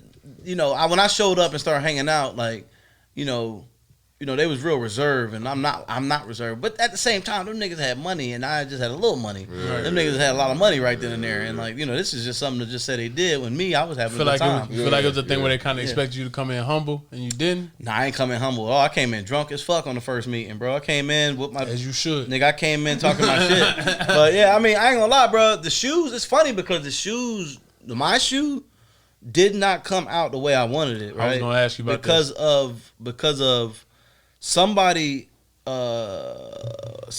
Reebok. No, it wasn't even, it was somebody in Love Renaissance that didn't like the color. I like gray, bro. I love the color. I love silver and gray, right? Naturally. Mm-hmm. And so I had that green wasn't the color I picked. They picked that for me. And the fucking that teal aqua. I didn't like that shit, bro. But it was too late. You know what I'm saying? They hid the sample from me. Actually, they was like, "Oh yeah, where's the sample?" And they showed me the gray sample. I'm like, "Hell yeah!" And it's funny because the Reebok symbol that was on the toe was in the center. It was like right there on both sides. Oh yeah, and so I don't know if they. Yeah, it was like the. You had it was like the Nike. It was like the Nike Air Max 1 Pearl. It was like a real small. Oh, the little. Okay. Yeah. I love those shoes. By the toe. Yeah, huh? No, it wasn't by the toe. On the side panel? It was just right. Yeah, it was on the side panel. Where it says Reebok usually, that's where it was going to go, the embroidery. It was hard. Bruh, somebody, I'm not saying, I don't know who did it, bro, but before it got produced, because technically it was their collab before me. Yeah. I was just the artist that worked with them on it. You know what I'm saying? And so they've changed it. But at the same time, it's an opportunity. I got paid really well. I drank, I partied. They had a good media day. They took us to Cascade. They tried to stop me from drinking one night because they had like a dinner and it was a bougie ass motherfucking place. And, I don't go to that kind of shit. You know what I'm saying? And I didn't want to eat. They was big ass long table. I'm sitting there, and they was like, and I kept telling the waiter, I was like, "Yo, let me get a gin tonic, or let me just get a gin neat." And then like she's just like looking. She looks at like a couple of the people, and I didn't know they were like. And I'm like, and so she never brought it back, and I'm like, man, hey, they tell you not to give me nothing, and they're like, yeah, and I wasn't even drunk, and I'm not an alcoholic, but I was like, they didn't really want me to turn up, and I kind of was already like, it's not even turning up. Y'all niggas is unsavory to them. You know what I'm saying? Like we all the whole room right now. We had some run-ins with them. Yeah. So they basically did. And it's not even, and like you said, it's not even like it was beef for real. It's just like yo. We a little bit more active, right? We more active. I find that a lot in Atlanta when I'm around certain people. I'm like, yeah. From the same tribe, it's fine. I think people think that a lot of this is an act, and it ain't no fucking act, bro. This is what we is. It's not no shit. And so like, I remember going. So then they put us on the bus. It was media day, so they wanted us. The media day is when you get all like the blogs and people to come out. We did 2 media days. They did a media day just with me too. Yeah, I kind of remember. We rode bikes. And we rode. I had promos. I had all the media people from Double XL, OK Player. The ads were everywhere. Yeah, the ads. So I had like all these people interviewing me. They really wanted to interview me because I had a lot to talk about, bro. On that shit, but I was at work at that time. Yeah, but I think I had a lot to talk about, bro. And so they was just like, "Yo, this nigga Freako talks his ass off." So it's like, and he got a lot to talk about. We should just do a fucking day of riding bikes with him, and like that's what we did, bro. We rode bikes on the belt line. It was a fat woman that couldn't keep up. I helped pushing her. They got us but anyways, bro, they was trying to limit me drinking, and I think they realized after that night because I had the fucking production assistant they made I don't know, he knew me. He knew me from some Redan shit, bro. His cousin was nigga cousin was Charles and Jeremy Pryor. Oh shit. So bro, so he looked at me and was like, nigga. I was like, oh nigga, what's up? And I was like, and so we driving in the van, bro, and like I said, drop everybody off. We're gonna go to lick stuff. And he like, I'll get you a bottle of Henny.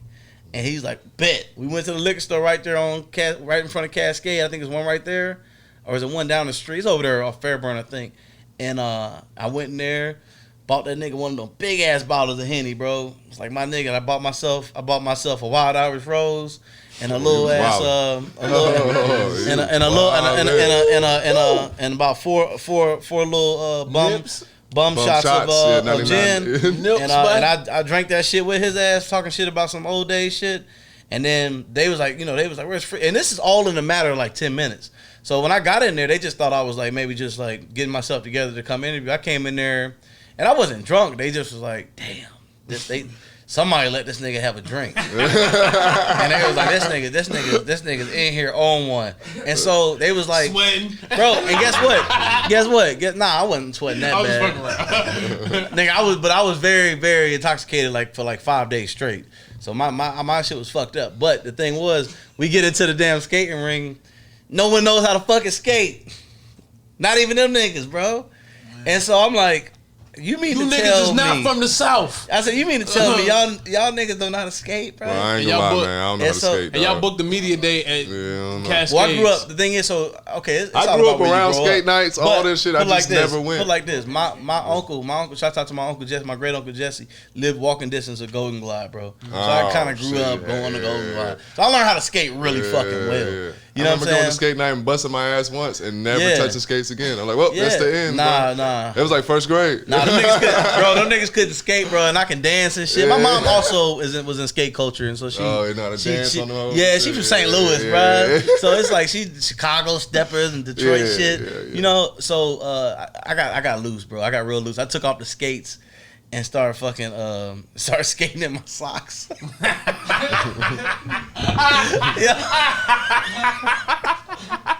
Cascade. No, in Cascade, bro. Can't let Eastside niggas know where, yeah, bro. They didn't know. Oh, matter of fact, I remember Vince going to that joint. Cause I remember. I was there, bro. Yeah. I was there. You and Vince both went to that joint. For what? For the joint at Cascade. Yeah. No, this was private, bro. Oh, y'all went to something else. It was a Reebok event there though. Yeah, y'all went for I don't know if it was Cascade, but I know it was a Reebok event. No, this was private, bro. This was like a media thing. They was like, and I remember the only people that wasn't media was like models that was modeling the stuff, you know what I mean? Well, we stand corrected. Yeah. Y'all trust me, y'all niggas would have remembered me that night, bro. Nigga, that damn wild. I don't remember this nigga skating in the socks, but I do remember being there with Vince and seeing Freako. Yeah. Oh, that was another time, bro. That we must have did that shit another time, bro, because that shit was wild. That Wild Irish Rose hit me halfway through that shit, then that gin slapped my face. I was like, boy, I'm on top, boy. and bro. And nigga, I was smacked. And so, we had a good time, man. But after that, bro, I never did no business with them again. They always looked at me as a wild ass nigga, bro. I mean, I think aside from the stories about like collaborations going wrong, like I know you did a lot of work with like Animal Bikes or 90 East. Yeah. Like how is BMX shit, bro? How does your art? How is your art and bike culture sort of come together? Well, bike culture, bro. I grew up on the bikes, man, just because I always loved machinery. I loved real talk. I used to be obsessed with lawnmowers, riding lawnmowers. Like I used to geek out on riding lawnmowers. Yeah. But it really, we didn't have no big yards. I had a snapper because my dad left it when him and my mom divorced. He just left the lawnmower, and I was like, what the fuck is a snapper lawnmower? But anyways, the BMX shit I started doing that shit. I was just wheeling all the time, and I was heavy, and so my dad was buying me cheap ass bikes and shit. I was tacoing the wheels and shit. Trying to do shit. X Games is on TV. I'm like, shit, I'm going to get on my Pacific. Breaking the fucking Pacific. You know what I'm saying? Then I realized something one day. I seen one of my homies in the neighborhood that was like my childhood best friend. That's he's like 3 years older than me. So he had a fucking DYNO. And that shit was strong too. Like he was wheeling that bitch. Got the DYNO with the black mag. Shit. He had black mags. And so then I was like, yo, what the fuck is this? He said, DYNO. Where'd you get it from? This place in Gwinnett, like in Snellville, Highway 78, called Pedal Power. And I was like, oh, okay. And I asked my mom, I was like, yo, can we go to Pedal Power? And like, she said, nah. But so it's funny because I have to give credit to his parents. His parents raised me too.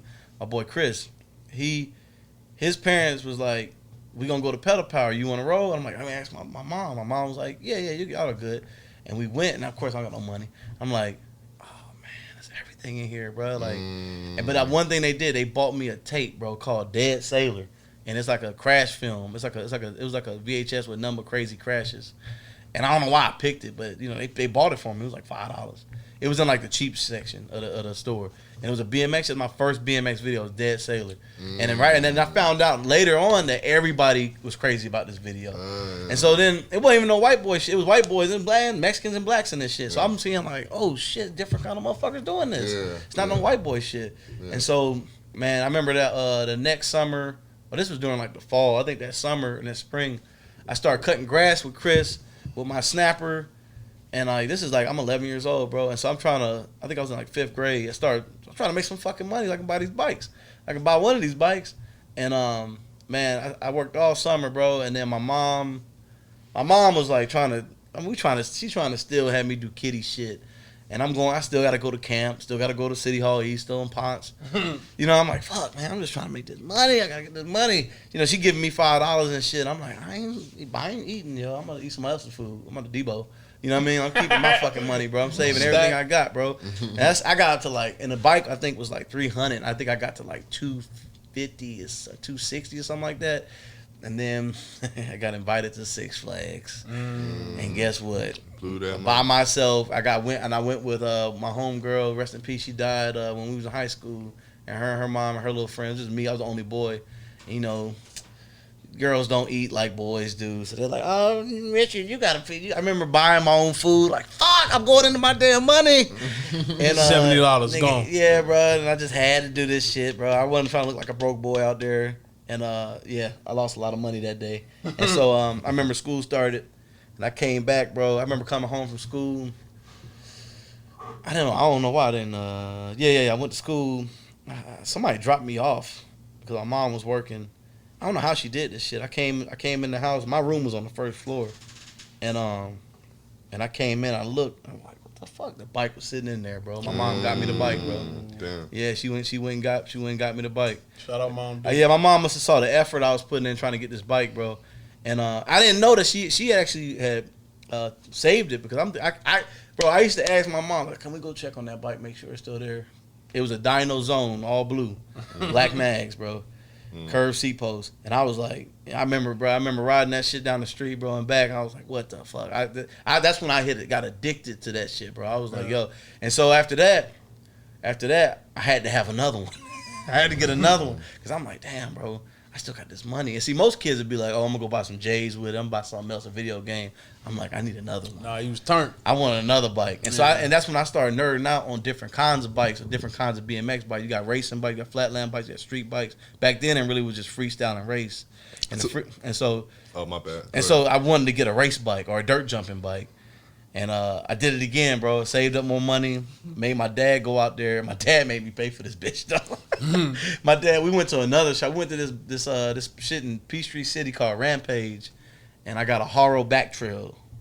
And dog, like one of my favorite riders back then was Ryan Nyquist. He was a dirt jumper and Ryan Nyquist. And shouts out to Ryan Nyquist. And I had to get his bike, bro. So I got another bike. I feel like that's one of the first names I remember, really. Yeah, bro. And Mira. Yeah, Dave Mira, yeah. Yeah. And Dennis McCoy. RIP Mira. RIP Mira. So that shit, I was hooked, bro. And so because of that, everybody in my neighborhood, they had bikes. Niggas had Walmart bikes, Huffies and shit.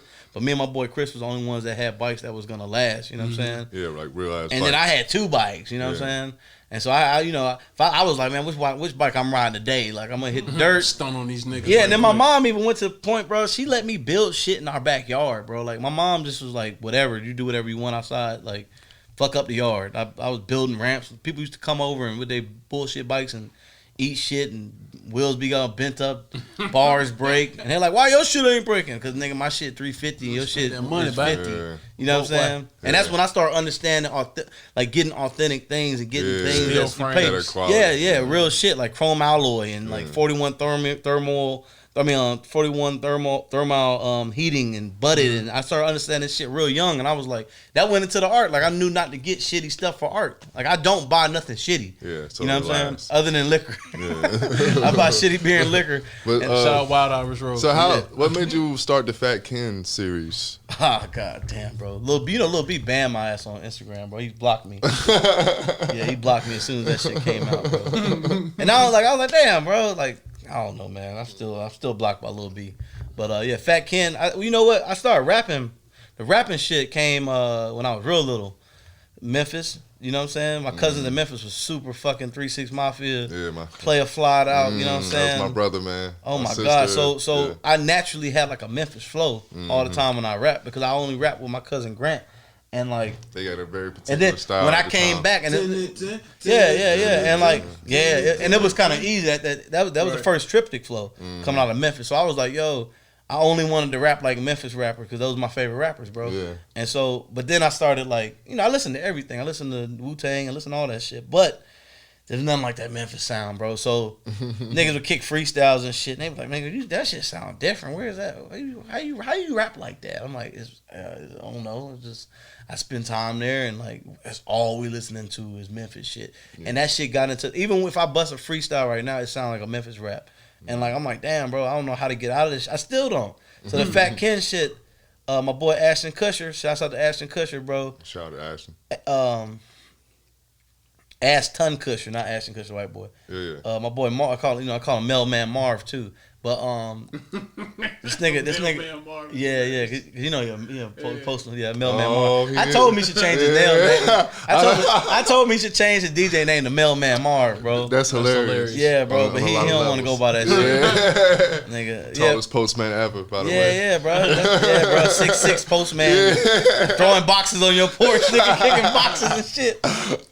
Fuck your mail, nigga. Yeah. And so he basically he basically came to me and was offering me beats, bro. And then another nigga that really got me back into rapping and recording. I really ever was really recording. I did some shit with one of my old homies at Howard and made like a tape, but it was just some bullshit.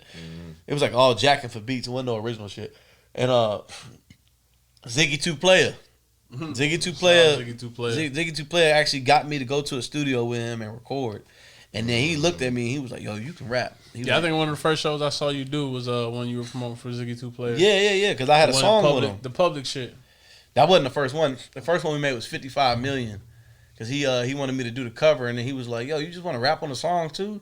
And I'm like, yeah. And I forgot how to rap kind of. And it took me 2 hours to do that shit. I was like, yo, I was nervous, Yeah. And I didn't know. I'm like, I don't know how to fucking rap no more, bro. And I'm drinking. And then he realized, and then you know what? He was trying to tell me like I need to smoke weed, and I'm not a big weed smoker. So when I smoke weed, I'd be like, yeah, I don't do shit. If I would have smoked weed, bro, before this shit, I wouldn't have did not goddamn talking at all, bro. Nigga, I'd have been like, huh? What'd you just say, bro? Like I'm like that when I get high, bro. And during the headlights high. Yeah, nigga, I'm that kind of high. So the thing is, bro, he tried to have me smoke, didn't work, and then Ashton Kutcher realized something. He was like, this nigga don't like studio environments. We got to get him in my house.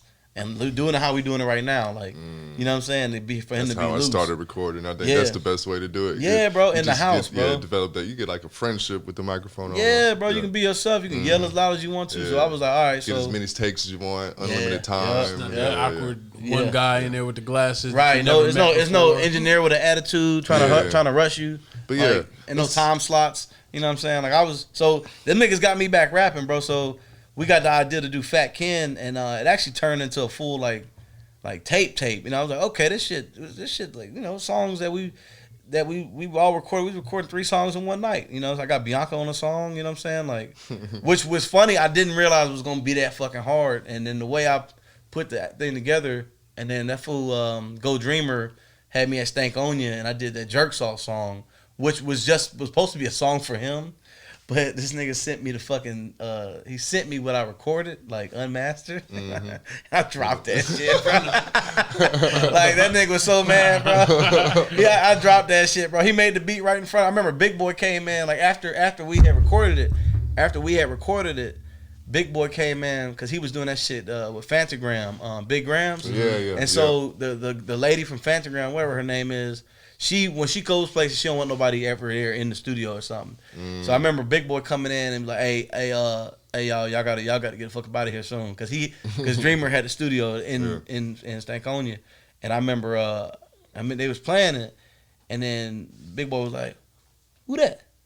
And Dreamer was like, he's like, damn boy, I know you can rap like that. As a big boy, I was like, yeah, me either, nigga. He was like, that shit sounds like some Memphis shit. I was like, oh shit, there it is. Big boy was like, yeah. So, and you know me, I'm just joking, bro. I don't want to be no fucking rapper. Yeah. Right. Now that's what makes it funny. Like, I don't want to be no damn. Yeah. You know, it's people like real talk. I got 4 songs right now recorded, no one's ever heard, and it's like I can go finish this shit, man, and like drop a new tape, but. I don't, man, that rapper shit, bro. When real talk, when I was like doing little performances and shit, I don't know how y'all niggas do it, cause niggas is rude, bro. Like, niggas, I'm speaking, you know me, I'm just like saying what's up, nigga. Like, nigga, fuck that rap shit, nigga. I'll beat your ass in this, bro. Like what the fuck? Everything has its finesses. I will smack the shit out your ass, bro. I don't give a fuck about rapping. Atlanta's one of the more ruder cities like that too, because everybody. I don't like that shit, bro. I don't like the rap crowd here. Yeah, man. everybody's really a rapper here. Niggas will stand there and stare at you. Be like, all right, nigga, hurry up. But yeah, I don't hold you too much longer. But let's talk about what you're working on currently. If you got anything you want to talk about. So man, I ain't gonna lie. During the pandemic, I hopped on all my comics, started doing all these comics and stuff. I did like 6 comics last year. I forgot to bring them in the car, but I've been doing like my little 2-page comics and writing. I've been writing like graphic novels, damn near, man. I did that a lot, and people don't realize I can write, but I got like really good, I guess, writing skills. I got like writing awards and shit at Reading, and I got the DeKalb County Writing Award when I was a junior in high school. I can write my ass off, bro.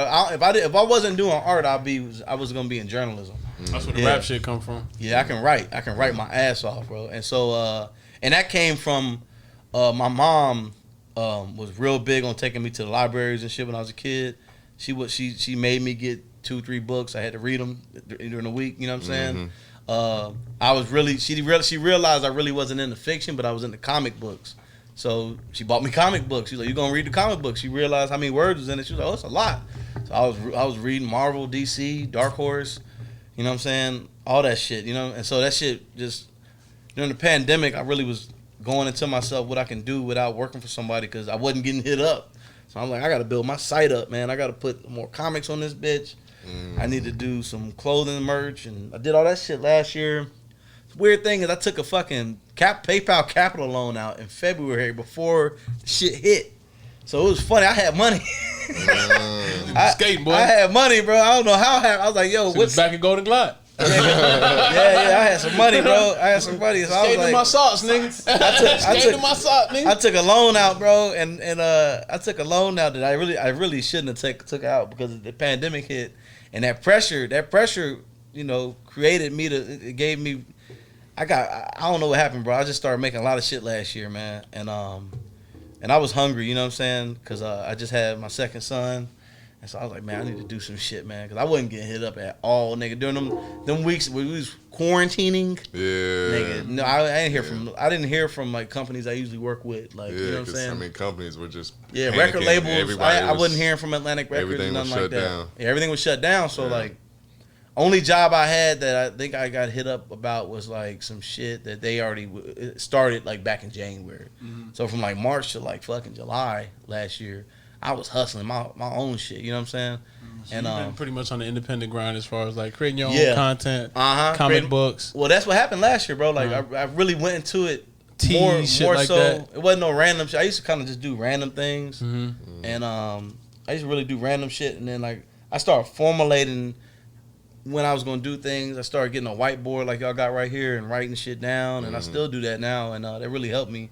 And then but now everything's kind of back open. I've been showing art at galleries. I curated a show with 13 artists in this past May, which was really good. It was all types of disciplines, all types of mediums. It was real cool. I got to show my older brother, who's also an illustrator. He never shows. You know what I'm saying? He's not really a showing artist.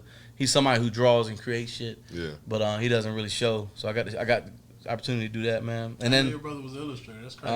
yeah, he's nice, bro. He's nice. It's funny, man. He had a tumor when he was younger. He still does, and he lost feeling in his right hand, so he had to switch to drawing with his left hand. That's crazy. Yeah. Wow. Damn. Yep. So his right hand, he really can't use these fingers. He can just use his thumb and a little bit of this. So he can't use that middle finger, which illustrators, drawers need this middle finger to draw, bro. Yeah. And he can't use it, so he switched to his left, and his style really translated well to the left. And this happened a long time ago, man. He's 10 years older than me. So he's always been one of my heroes in art, and that's another person who kept me in art, man. My brother, because and music, and he's from Memphis too.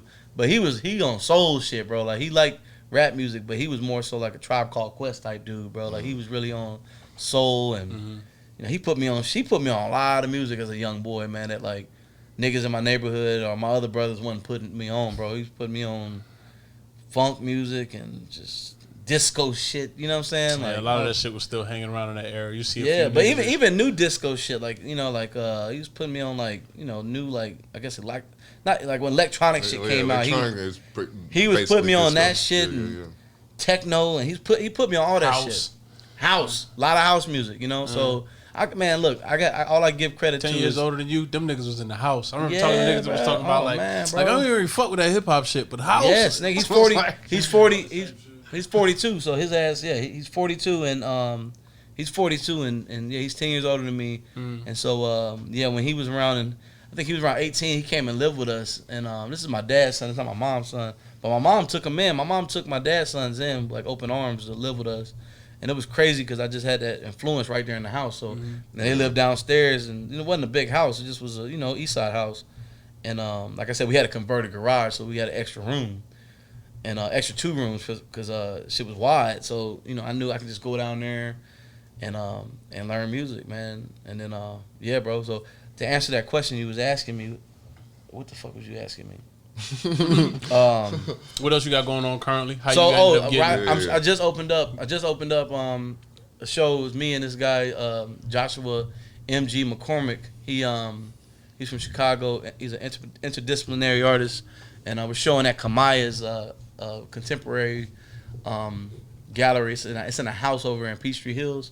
Old white money, but it's like, bruh, it's like a house that they built out, and the room, real talk, the gallery is the same size as this room. It's like I think it's like 100 square feet, probably, if that. And just opened up there on this past Sunday. Okay. Yeah. So but right now I don't have anything else coming up other than just comics and shit. I don't got any collabs, man. Like clothing collabs. Last one I did was Mishka, which was really fun to do. Cam shit. You did the Diamond Supply. Yeah, bro, that was so fun. But them niggas dick, boy, I remember seeing you like right after, like, bro, what's left, bro? I know that shit sold out so fast though. Them niggas barely paid me though. And Cam, it's cool because you know what? Shouts out to Cameron, bro, because I voiced how I felt, and he ended up dropping Purple Haze 2. And he gave me more money. It wasn't even his money. Well, it was his money, but Diamond Supply wasn't his money. But he thought they was breaking me off and giving me royalties and shit. I'm like, nah, the niggas gave me a stack and told me to go on. I'm like, fuck them at the same time. But at the same time, I'm not burning bridges, but they knew they did me kind of dirty with that. And so, and they talking about that. Oh, that's what we pay our illustrators. We pay them a stack, and that's it. And I'm like, nigga, it's 2020, bro. And this is Cameron. So I'm freelance, nigga. I name my price. Right. And they wasn't hearing it, and so it was cool because Cam got me like a nice little bag to do the merch for Purple Haze 2. So I collabed with him 2 times in 1 year. So shouts out to Cameron, bro. That's a real guy right there, man. That's a people's. Look, man, Cameron for president, bro. Like that nigga's gonna be some sort of first, man. Yeah, he's gonna be some sort of politician when he gets older if he wants to get into that, because he's got a good heart. He's really got a good heart, bro. Like dude really come from where we come from as black folks that like know how that shit feel when you trying to get up there. He ain't forgot that. You know what I'm saying? So he came back and gave me a good little bag for it. That was orchestrated through Johnny Shipes. Which sometimes I say fuck Johnny Shipes and sometimes I don't. Cause that nigga sometimes either way with me. Shouts out to Johnny Shanks. But that's hip hop though, cinematic bro. music. Yeah, shouts out to them. cinematic, bro. That's hip hop though, bro. Sometimes them A&Rs and them people, bro, like Them niggas just they're not my friends, bro. The rappers are more my friends than the A&Rs, We've bro. always said, rap rule 10,080. Most of these niggas are shady or whatever Yeah, the bro. line goes. Like Q-Tip said that shit, bro. Yep. Yeah, bro. Said I think they smoke crack. Look at how they act, Like, that shit. Bro, I ain't gonna lie, bro. Like I really don't want to do no more hip hop shit, bro. Like after doing even with the shit with Earth Gang, bro. Like that shit, I was supposed to get more money than that, and but that happened because Universal had a cap on how much they pay people to do cover art, but we had a fucking agreement, bro. And that shit was shitty, bro. That shit was shitty. I know y'all niggas got feelings about that shit. I'll leave that off the pod. Y'all can take that shit out. But I told y'all, bro. No, we good. We're good. Yeah, but I ain't gonna lie, bro. I really didn't realize that shit until y'all told me. Because the way I draw and shit, I'm not looking at like that kind of shit. But then I looked, I was like, oh yeah, you're right. They got the fucking car in there like that too. So if I didn't know them too. Yeah. And y'all niggas know them too. So I worked with somebody that was. Yeah. You did tell me that. Yeah, they kind of saw that shit. And I showed them the joint that you. you sent me the text messages. Yeah. Damn, bro. Man, I showed them when you gave us a sketch of it. Yeah. I showed dude that too. That's just even made it worse. Like, yeah. I was like, damn, real talk. I'm sorry, I fucked up. I didn't even realize that shit because my head was in the paper. You know what I'm saying? That shit all happens, man. As time goes on, and the check was the not saying that money overrides. You know what I'm saying? He was really doing us off love, so I wasn't really. No, it's not even that, nigga. I was so off back then. Like that, because I can't blame the fucking gin, but I'm blaming the gin. I'm blaming the gin, bro. I was living right on Daniel Street off Edgewood, bro. It was some crazy nights, nigga, I forgot. You know what, bro? And I was drawing so much shit. I'm still drawing shit. The nigga tonight we came up with this shit. Me and Drav came up there and had it like. Yeah, he was off of 2 tabs and sitting there talking to you about what we was about to do for this cover, and you was like, "Niggas took acid and immediately." But to me, that's one of my favorite covers I ever done, bro. Like real talk, I appreciate because the back cover and that shit. I'm really not proud of the. I hate to say this, but I'm not that proud of the work I did with Earth Gang because it was kind of I felt salty doing it after I found out that I wasn't gonna get paid what we agreed on. So like the first cover came out, and I was thinking, and I was thinking I'm about to get this bag. From Universal and J. Cole, and then the other two, I kind of just was like, man, fuck this shit. I don't got no beef with them. I like their music. I like them, but man, their manager, or I don't know if he's still the manager. He got to learn how to keep his word with people, business wise. We did a handshake on that shit. So that's just me, bro. That's just me coming from where I'm from. It's the industry, man. That's how the shit go. Yeah, so that real talk. You learn that shit the hard way. But I look, dude, covers and shit. I don't like doing them for label niggas no more, bro. Like, I had a contract with Atlantic Records for like 5 years, and that shit ended. And they were like, hey, you want to do it again? I'm like, no. So that's how the Gucci joints came in? Oh, yeah, all the Gucci shit came through that, bro. Yeah. Well, technically, Gucci has a graphic designer he works with. My boy, God damn. He gonna be mad, bro. I forgot his fucking name. Mexican cat, bro. He's real nice. He A&R not A&R, but he kind of just facilitated things with Gucci. But Gucci knew my work because when Gucci came home, bro, everybody was already showing him my work. I think because you did you did all my children, right? That's real talk. That was the first single he put out when he came out, and I did the cover for it and the video. The video looked like shit because Atlantic didn't want to pay. Atlantic Records didn't want to pay for. Atlantic Records didn't want to pay for the fucking actual good animator. They got a guy who was at. I mean, no disrespect. I kind of remember. He was in college, bro. Some white kid that was at Berkeley. Yeah, he was high as fuck doing that shit. Cut them corners. Yeah, and Gucci didn't like it, and I was like, fuck. You know what I'm saying? But it was all good, bro. And I almost, I had an opportunity to go meet Gucci, man, and then I backed out of it, man.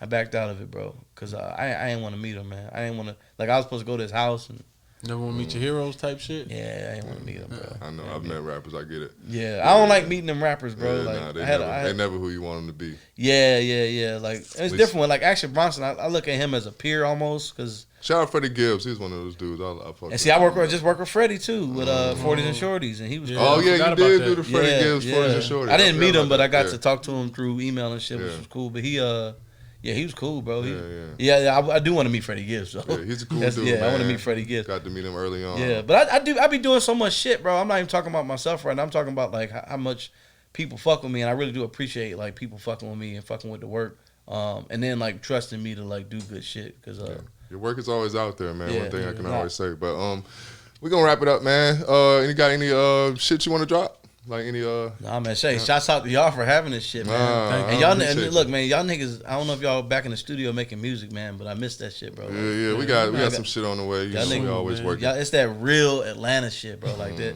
Like when I listen to y'all's music, bro, I just feel like I'm in a fucking old Chevy hitting 75 down Memorial Drive. Yeah. That's the idea, man. That's definitely the idea. Like, you know what I'm saying? Going 75 in a fucking in like a damn 76 Malibu or some shit like that, bro. First car was the 75 Cutlass, man. And it don't even feel like you're going 75 and it's floating. Yeah. You're just like momentum, bro. And you just sitting like this the whole time, bro. Shit, drinking like your look, drinking your ice house. Put the paper bag, bro, holding that shit up, bro. Don't spill. Nah, man. I think one of the things that I appreciate about the Atlanta scene is that I can reach out to people like you and we can work on shit like fake news and you can get a time to really see how we operate. Because I think we've always talked about like the creative process and how that shit moves. And like it's really personal for us the way we see it is for a lot of other people we've had on here, but definitely you. Yeah. Like it take a certain personal relationship, block talk as we